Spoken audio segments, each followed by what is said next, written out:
naman talaga mamangkatabang ko sa dagat. Sarong babaying green sea turtle ang maswerteng na rescue, makalihis na matrap sa fish corals sa kadagatang sakop kan Barangay 13 Martires, Kasiguran, Sorsogon. Pasado alas 7 nin aga kan nakaaging Biyernes, June 28. Ang parasirang sinda Antonio Bo asin Matthew Bo ang nakarescue sa nasambit na pawikan. Natulos man na ipigpaabot sa kaaraman kan DENR, LGU Kasiguran, Menro asin MDRRMO. May lapad ining 69 cm, asin laba na 80 cm na may gabat na 60 kilo.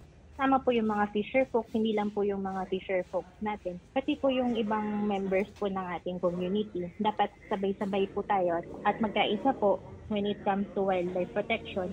Nasa forefront naman actually po yung mga fisher folks, lalo na po yung mga bantay dagat.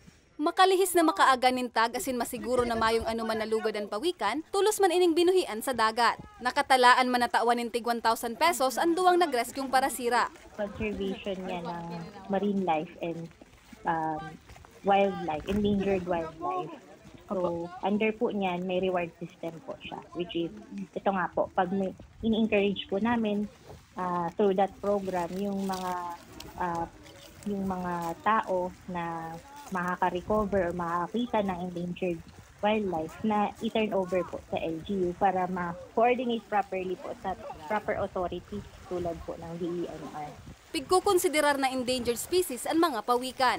Ang sisay man na magbalgar sa Republic Act 9147 o Wildlife Resources Protection and Conservation Act ang maaatubang sa magkakanigong penalidad asin pagkakakulong. Para sa mga baretang tatak Bicol, Jennifer Pulinar.